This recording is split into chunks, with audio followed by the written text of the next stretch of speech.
ভাইয়ের প্রশ্ন হলো যে আমি ডিউটি চলাকালীন সময় অনেক সময় দেখা গেল আমার পরনের কাপড় পাক না, তাহলে সেক্ষেত্রে আমার সলাতের কি হবে? প্রথম কথা হলো যে একজন মুমিন, একজন মুসলমানের কাপড় সব সময় পরনের কাপড় কি থাকবে? পাক থাকবে। আর সেটার পদ্ধতি কি? সেটার পদ্ধতি হলো পেশাবের পরে পানি ব্যবহার করতে হবে, টয়লেটের পরে পানি ইউজ করতে হবে ভালো করে, যাতে করে নাপাকি কাপড়ে বা শরীরে না লাগে। সেটা খেয়াল রাখতে হবে। যদি আপনি সবসময় এটা খেয়াল রাখেন তাহলে সেক্ষেত্রে আপনি সবসময় কি থাকবেন?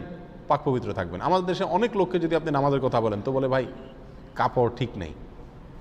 এটা একটা হাস্যকর কথাবার্তা। কেন কাপড় ঠিক নাই? আপনার কি ডায়রিয়া হয়েছে? কেন কাপড় ঠিক নেই? এটাতে কোনো যুক্তির কথা না যে আমার কাপড় ঠিক নেই। মুসলমানের কাপড় তো সবসময় কি থাকবে? ঠিক থাকবে। আপনি যখনই পেশাব করবেন, যখনই পায়খানা করবেন, তখনই সঙ্গে সঙ্গে আপনি কি করবেন? পানি ব্যবহার করবেন, তাহলে তো আপনার কাপড় ঠিক থাকে। অতএব কাপড় ঠিক রাখা তো খুব সহজ কাজ, ঠিক না? আমি ঠিক বিধায় আমাদেরকে এদিকটা খেয়াল রাখতে হবে যে আমার কাপড় সবসময় কি থাকতে হবে? ঠিক থাকতে হবে। এরপরেও যদি কখনো অসতর্কতাবশত আমার কাপড়ে পেশাব লেগে গেল বা নাপাকি লেগে গেল, তাহলে সেক্ষেত্রে সমাধান হলো যেই জায়গায় লেগে গেছে ওই জায়গাটুকু ধুয়ে ফেললেই চলবে। শুধু ওই জায়গাটুকু ধুয়ে ফেললেই কি চলবে। অনেকে মনে করেন যে কাপড়ের যেহেতু এক জায়গায় নাপাক লাগছে তাহলে কি করতে হবে? পুরা কাপড় ধুইতে হবে। ব্যাপারটা এরকম না। যেই জায়গার নাপাক লাগছে শুধু ওই জায়গাটাকে ধরে আপনি কি করে ফেলেন? ধুয়ে ফেলেন। অনেকে মনে করে যত জায়গায় নাপাক লাগুক না কেন কাপড়ের যে কোনো এক কোণা ধুইলেই পাক হয়ে যাবে। এটাও সঠিক না। নাপাক লাগলো এক জায়গায়, আপনি ধুলেন আরেক জায়গায়, এটা তো কোনো যুক্তির কথা না। কাটা গেছে এক জায়গায়, মলম দিচ্ছেন আরেক জায়গায়, হবে? অতএব আপনার খেয়াল রাখতে হবে যে কাপড়ে নাপাক লাগলে যেই জায়গায় নাপাক লাগছে সেই জায়গায় কি করতে হবে? ধরে ওই জায়গাটুকু ধুয়ে ফেলতে হবে, ধুয়ে আপনার চিবায় ফেলতে হবে, বাস, তাহলে পাক হয়ে যাবে।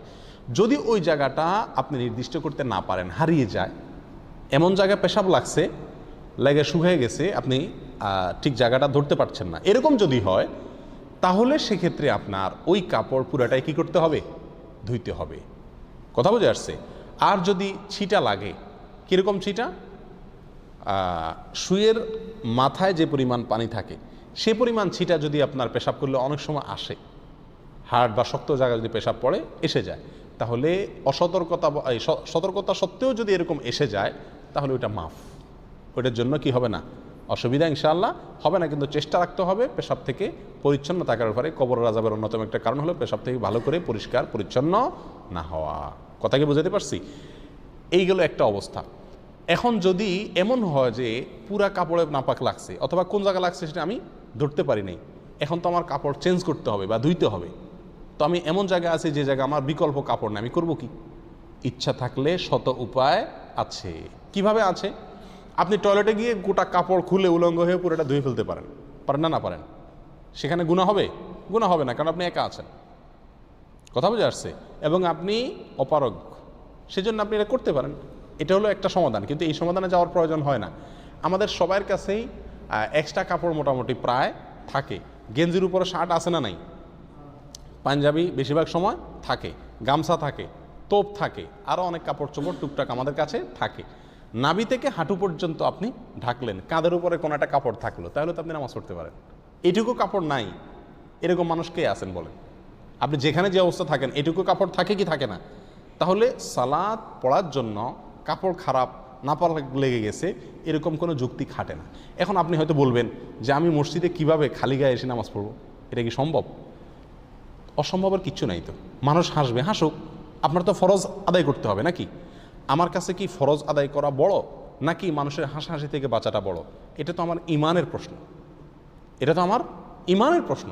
অতএব নামাজ টাইম মতো পড়তেই হবে। আল্লাহ সুবহানাহু ওয়া তাআলা বলেছেন ইন্নাস সালাতা কানাত আলাল মুমিনিনা কিতাবাম মাওকুতা, নিশ্চয় নামাজ মুমিনদের জন্য নির্দিষ্ট সময়ের ভিতরে ফরজ করা হয়েছে। অতএব আমাকে নির্দিষ্ট সময়ে কি করতে হবে? নামাজ পড়তে হবে। আমাকে তার আগে অথবা পরে পড়া চলবে না। বিধায় নাপাক লাগলেও আমাকে কি করতে হবে? নির্দিষ্ট সময়ের ভেতরেই নামাজ পড়তে হবে। যদি নাপাক লেগে যায় কাপড় ধুইতে হবে, কাপড় ধুয়ে সেটা আবার পরে পড়বেন।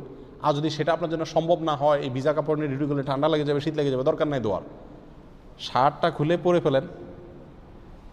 বুঝে আসছে কথা? গামছা একটা থাকলে পরে ফেলেন, অথবা কাউকে বলেন ভাই আপনার রুমালটা বা গামছাটা দিবেন, আমার ভাই কাপড়টা নষ্ট হয়ে গেছে তো চেঞ্জ করে শুধু নামাজটা পড়ে আবার দিয়ে দিব।